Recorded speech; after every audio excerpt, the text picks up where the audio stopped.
Welcome to Real Estate Coaching Radio, America's #1 trusted resource for realtors who demand authentic, real-time coaching. Starring award-winning real estate coaches Tim and Julie Harris. Get ready for unfiltered, full-strength honesty about what is truly working to get you into action and make you money in this new real estate boom. Now to our hosts, Tim and Julie Harris. And welcome back to Real Estate Coaching Radio. I am your humble host, Tim Harris, joined, of course, by my beautiful wife, Julie. Julie, welcome to today's Real Estate Coaching Radio show. Thank you so much. It's great to be here, as always.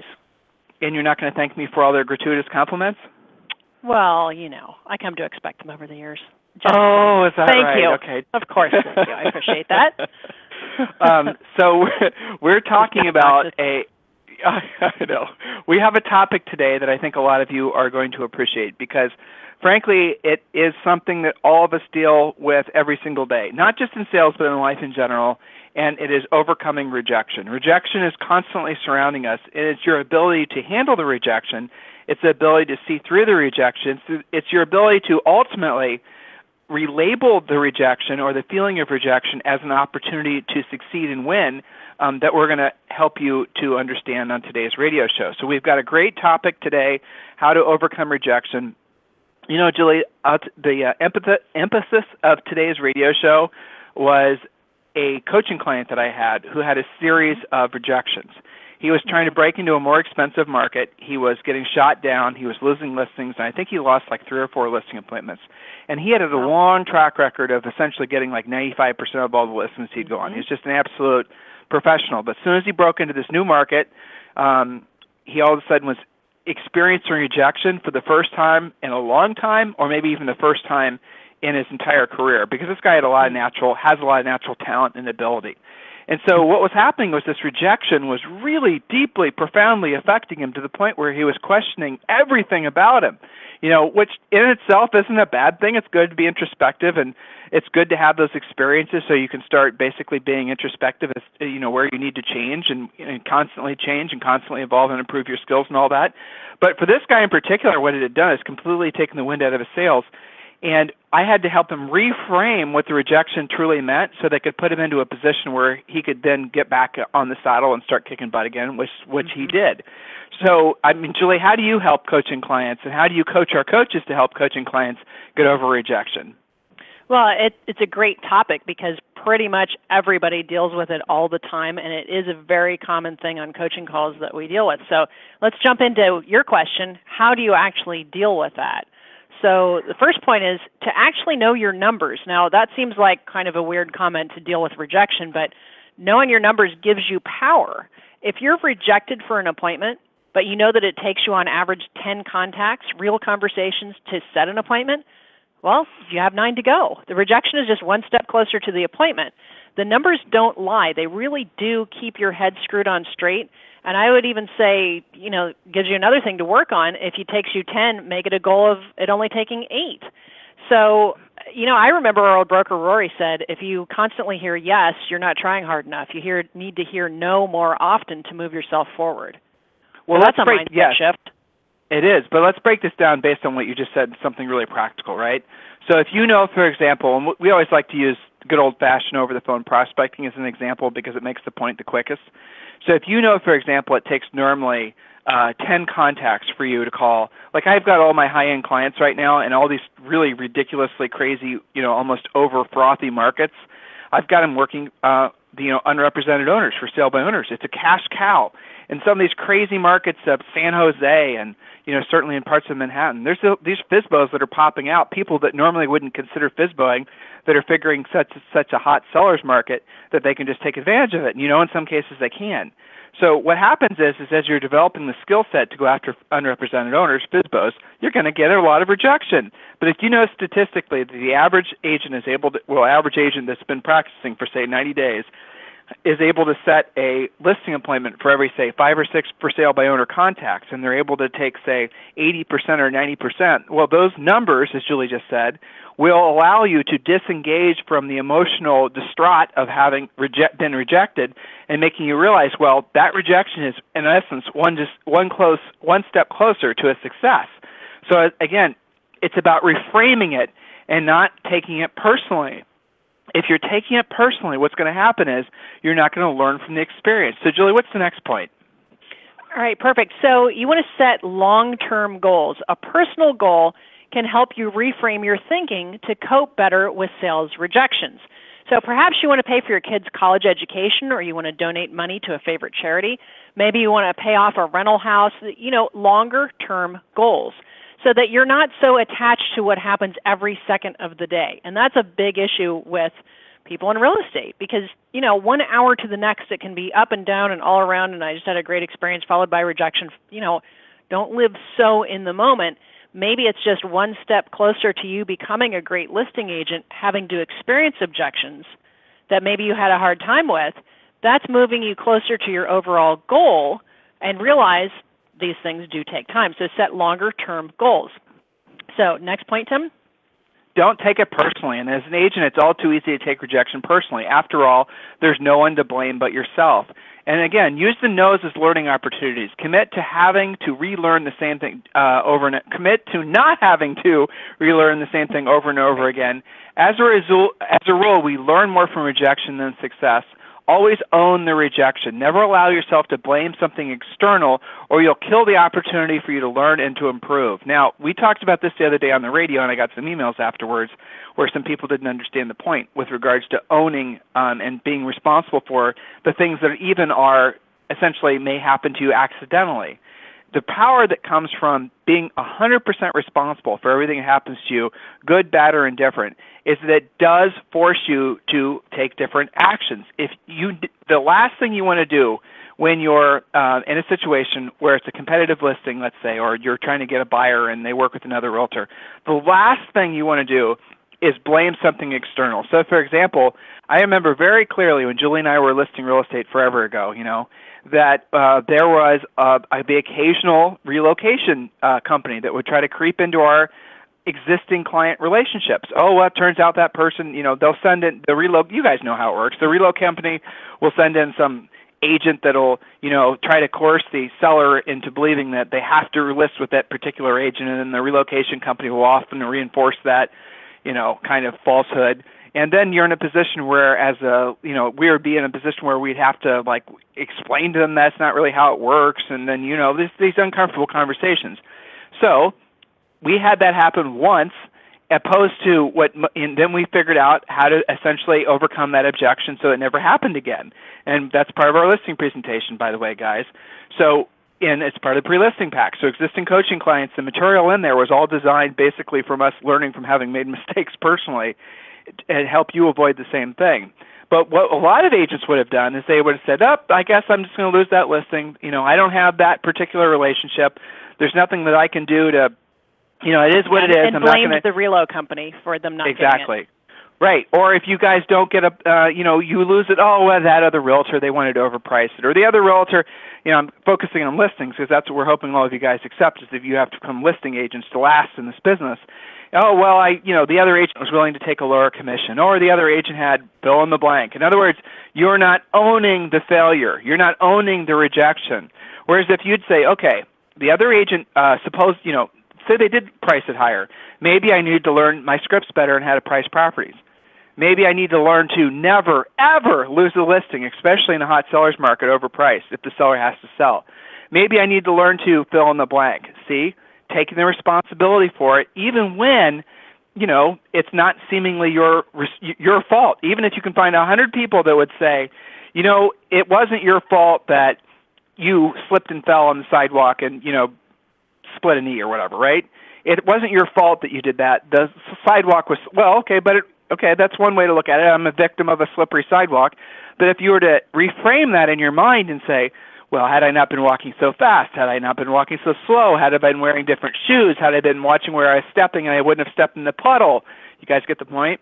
Own everything, and then it causes you to set your ego aside, which is really the hidden agenda with this call today, setting your ego aside, and will give you the opportunity to learn and improve. Jules, what's the next point? Well, let me stand that just for a second, because that assumes that they're finding out in the first place why they didn't, for example, get a listing. That is a valid point. Some of you guys, if we're being honest, you don't bother to ask because you're so pissed off about not getting it, which is also an ego issue, right? So you need to come to terms with this and say, I did not get that listing because fill in the blank. And it is a very professional thing, actually, to do, to call that listing prospect and simply ask them. I'm curious, could you share with me why you decided to go with so-and-so versus listing with me so that I can improve my presentation for my next client? That's pretty classy. I'm glad you brought that up. When you guys don't win a listing, for example, or a buyer, whatever reason that you experienced failure, experienced rejection, you got to call that person back and find out why. You have to know, because then you can improve. Sometimes you will know because you'll find yourself bantering with the seller about something that shouldn't have been an issue in the first place, price, commission, positioning, whatever, right? You'll have some kind of, inappropriate conversation at the time of the listing, and you'll have created tension. But other times it is a mystery. Like, why the heck would they have chosen? Okay, so you'll call them up and you'll find out it was some ridiculous reason. I remember very clearly, and I shared this story with all of our coaches to share with their coaching clients. You might remember this, Jules. So there was this listing. I think you and I went out together.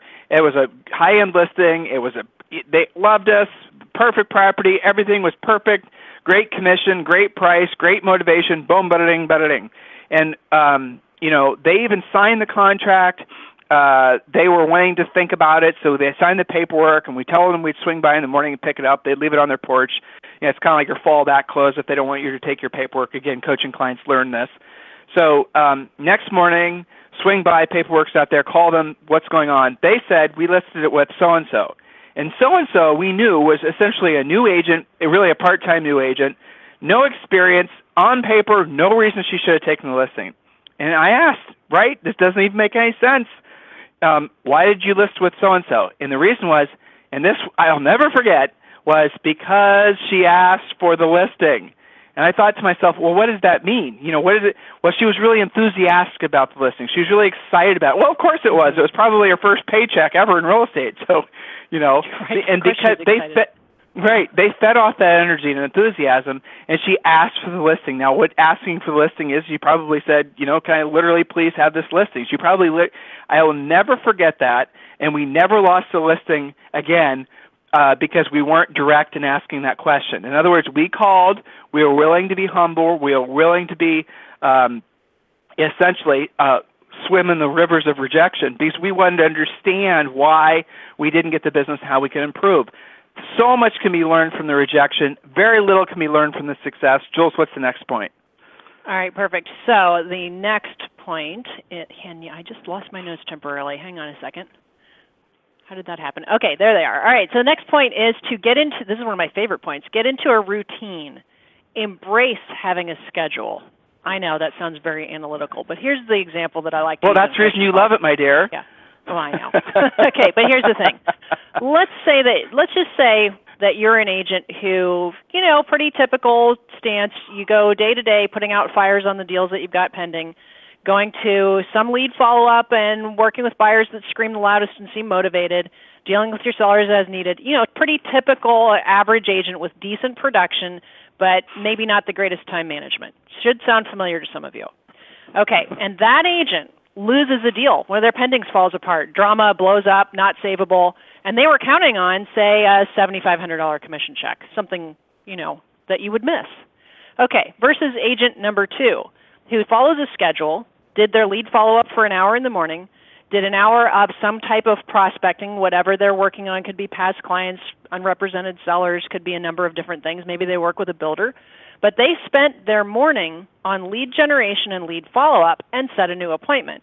And that agent loses the same $7,500 commission this afternoon. Now, which agent is going to be more unglued? Yeah, it's going to be the one that didn't have something else set up in the background so that they could simply say, next, I'll be okay because I've got my next appointment. So get into the routine and embrace having a schedule. Developing a routine is a great way to stay motivated. Making calls at the same time every day. Meditating at the same time every day. It keeps your mental train on the tracks so that each little thing that, gets in your way or some sort of rejection doesn't throw you off of the rails for, some of you guys, it takes weeks to recover from something big. If you just say, okay, well, what's next in my schedule? I guess I better be doing lead follow-up because that's what I'm supposed to do. Probably I'm going to get an appointment from that. You're going to feel a lot better than if you don't follow a schedule and you just go wherever the wind blows you. So embrace a schedule. That by itself can cure you from some of the feeling overly rejected that causes you to lose money. Next point, Tim. Actually, Julie, I wrote this next point with, let me see which point was. Oh, the last point I wrote with you in mind because it's something you like to talk about. But the next one is build relationships.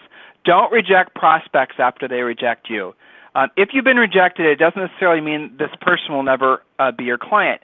Keep the conversation going. This is something that's funny, but it's true. The biggest secret to being a successful listing agent, and you guys, if you ever want to know the biggest secret to being successful as a listing agent, here it is. Ready? Write this down. Never forget this. The biggest secret to being a successful listing agent is having the listing when it sells. Having Very the important. listing when Very important. Right. Exactly. So what you do is when you get rejected and they hire somebody else, the worst thing you can do is essentially burn the bridge with that prospective seller. Because in a lot of markets, in the market where we sold real estate, it was normal for a listing to go through 2 or 3 agents before it actually ended up selling. Yeah. So you wanted to have that relationship. Maybe here's the funny part. So you go on a listing, seller's ridiculously, just unreasonable, just not something, whatever. You don't hit it off. You don't get the listing. They list with somebody else. Well, as they progress through that listing agent, maybe even a listing agent after that, they become more motivated. Their want to becomes a have to. The market's beating them down on price. They're now all of a sudden not so proud of their house, not so proud of their price, not so willing to try to basically get you guys to list it for free. All of that stuff happens over the time of essentially these other listing relationships, and then they call you back. Anyone who's been in the business for a long time knows that the last thing you want to do is burn a bridge even after somebody's rejected you. Now, here's an interesting little paradigm to all of this. Sometimes, because a lot of folks that you're going to be doing business with hardly ever hire or make a decision like the decision as to who they should hire to sell their home. It's not a normal part of normal people's lives. If you think about it, how most people live, they're not making decisions like that on a regular basis. So they themselves are going to be very uncomfortable with the fact that they rejected you. They're not going to be used to making decisions, let alone saying no to somebody. And so they're going to be uncomfortable. So what you have to do is when they hire somebody else, you have to make them feel good about the fact that they made that decision. I know that's totally counterintuitive. Why? Because ultimately what that does is it leaves the door open for future conversations. It leaves the door open for them to say, you know what? So-and-so, great agent. I was considering him or whatever. So you haven't burnt a bridge. This, guys, is how you build long-term real estate businesses. You always keep in mind that you're playing the long game. It is always about taking the listing and focusing on serving your seller and your buyer, doing the best job you can for other people. But honestly, you're going to get sand kicked in your face a lot. Thank the sand kicker, and remember, it's possible that down the road, you and that sand kicker are going to be building a sand castle together. So don't let your mind get confused about that. All right, next point, Julie. Okay, the next point, again, we're talking about how to handle rejection. Talk to people who are further down the success path than you are. It's really easy to feel as if you're the only agent facing so much rejection. That's why it's critical to reach out to other agents, and that way you'll know you're not alone. The more we get rejected, the more we tend to isolate and go into our hermit holes. Okay, you guys do hide out. We see that with coaching clients. Our coaches see that with the clients. That something happens and early warning sign, they rescheduled their coaching call because they don't want to talk about it, right? So you guys start to hide out sometimes. Well, this is when you need your coaching call the most. This is when you need to pick up the phone. Outreach, talk to other entrepreneurs, other salespeople, people who are more successful than you, whether they're in real estate or not. The fact that they're successful, they're going to have some stories like this to share. I'll never forget some of the coaches' trainings that we've been through, Tim, where we play that fun game, top that real estate, drama or top that story. Yeah. Oh my gosh, we have such a great collection from fellow successful top producers, and some of these stories are just outrageous, right? They'll make whatever you're going through make you feel a lot better to know that some top producer that you look up to has been through something that makes your rejection seem like nothing. Well, and if you don't have people like that in your life, you can read biographies. You can do things. You can take in information from other sources. It is very common for us to be stuck in our hermit holes, emotionally, and we're not really surrounding ourselves with people that are higher up on the ladder than you. That is one of the benefits of coaching, by the way, that you do have somebody that can mentor you to go down the path that you're choosing for yourself. That really is truly something you got to be considering when you're hiring a coach. Oh, by the way, I forgot to mention this. We're now offering student loans, so if you guys want to join our Breakthrough Coaching Program, you can actually join our Breakthrough Coaching Program, which is our highest end elite coaching program where you get your own private coach. It's what the normal price is $997, but if you decide to go the financing route, the student loan route, it's only $359 a month. So keep that in mind. If some of you have been on the fence about hiring a coach because you figure that you can't afford it, well, now you can. So definitely look into that. Easiest path to learn more about it is you can go to our website, timandjulieharris.com, or you can simply request a free coaching call at freecoachingcallsforagents.com, freecoachingcallsforagents.com. So, Jules, what's the next point? All right, the next one is to actually acknowledge your accomplishments. Keep a gratitude journal. This is a great exercise. Every night, write down the top 3 or 4 things that you did that day, during that day, to review what you're grateful for. What did you actually do really well? This is not uncommon to do on a coaching call when the coaching client comes to the call saying, oh my gosh, you're not going to believe what happened. Blah, blah, blah, this was awful. Woe is me. I'm still getting over it. A lot of times coaches will get in front of that and say, all right, that's over and done with. Is there anything you could have done differently? We correct it, we fix it, we systematize, and then we say, moving the ball forward, tell me 3 things you did absolutely fantastic last week that you're proud of. And that resets the tone. That changes the mindset. Because the fact of the matter is, you guys do a lot of stuff really great, but for some reason you don't gravitate towards that. We all, gravitate towards dwelling on what didn't go so well. And it's always so funny, Tim. I know you've had coaching calls like this where it's like, here's my grocery list of what didn't go right. And then they'll tell you they took 3 listings last week and they sold 2 and they got, 3 price reductions and they sold a buyer. Well, why aren't we celebrating that at the top of the call? Obviously if you screwed something up, we're going to get in front of it, help you systematize it, figure it out, overcome the objection, what have you. That's our jobs as coaches. But we're not going to let you hold on to that for the next 2 or 3 weeks and not do what makes you money. That doesn't make sense, right? So have a gratitude journal. Yeah. You know this as well as I do. The coaching clients that have been with us for years, they know that we're going to ferret out what they didn't do right in the previous week. Mm-hmm. So they know to basically, we're like their confessional. So they'll come and they'll say, well, I missed the listing because of this, or I screwed up the script on this, or I didn't follow the process on that, or I didn't pre-qualify the seller, so I didn't know their motivation before I went on the appointment. And they do, out of habit, will get that out of the way first and then tell us about their successes later. But guys, you can't, what Julie is, elegantly saying is you can't put yourself in a position where you're tearing yourself down. It's easy to find fault in anything in life. I mean, for God's sake, you could find a fault in the most beautiful fresco in Italy, right? Anything you can find something that's objectionable, and if you just focus on the negative, you really will just attract to yourself more negative. So, Julie, the last point, and actually I'm going to give them a bonus point. I think we have time. Yep. Mm-hmm. The last point is one of your favorite things to talk about, so shoot.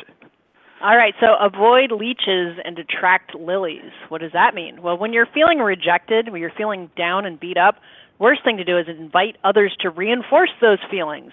And you know who those people are, people who get right down in the mud with you and celebrate that drama.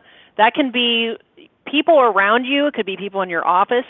But sometimes that's also turning the news on when you're feeling down. And then you hear about all the awful things that happened when you're already feeling down. Well, that's productive, right? Stop doing that. It can be media. It can be people. It could be the newspaper. Cut that out. So avoid leeches and attract lilies.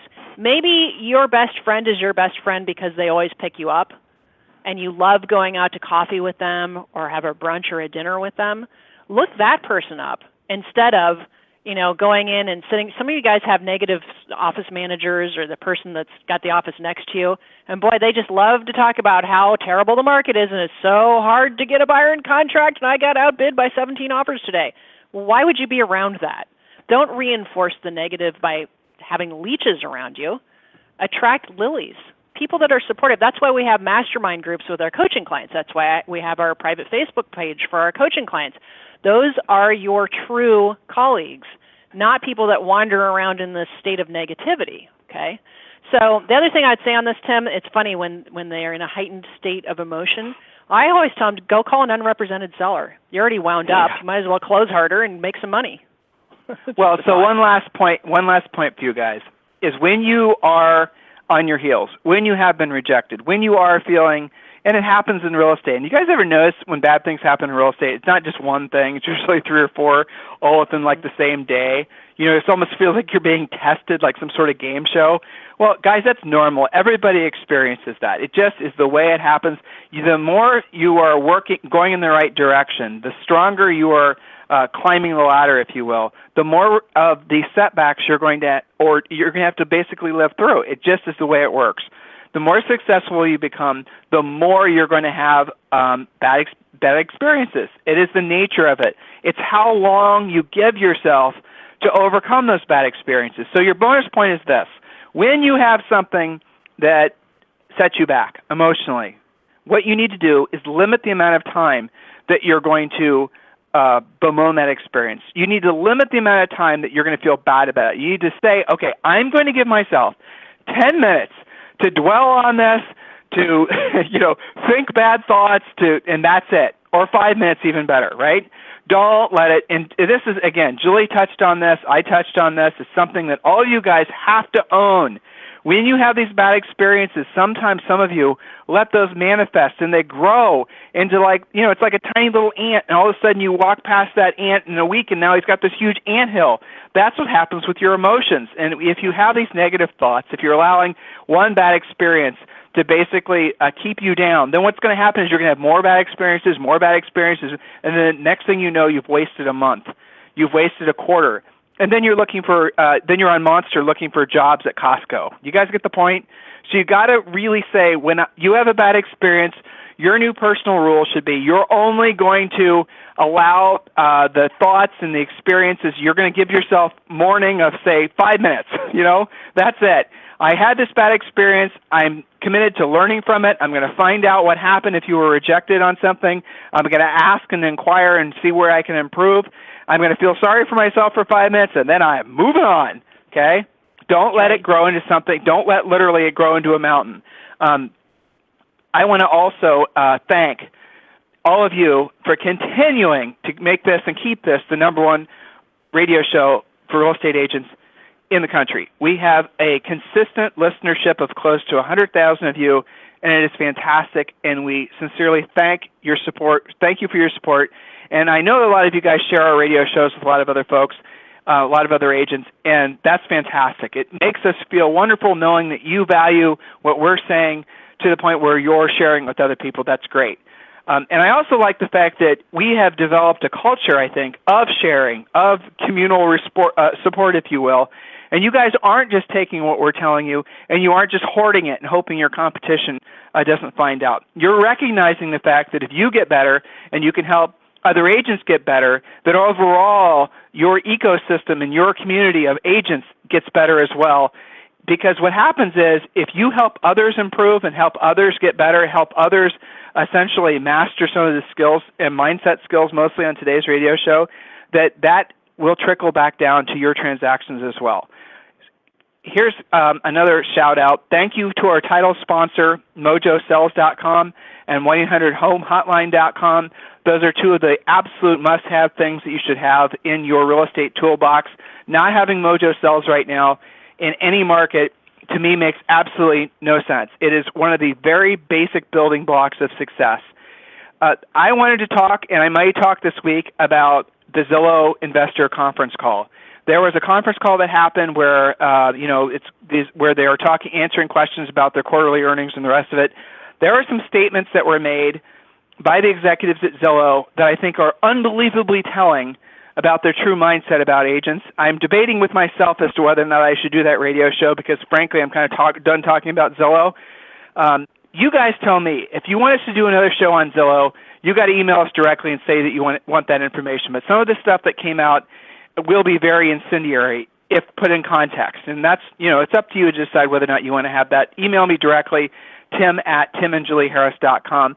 And also, my producer just reminded us, we have another sponsor who's starting this week, Z Buyers. So more on Z Buyers on an upcoming radio show. In the meantime, you guys have a fantastic day, and we'll talk with you on the radio tomorrow.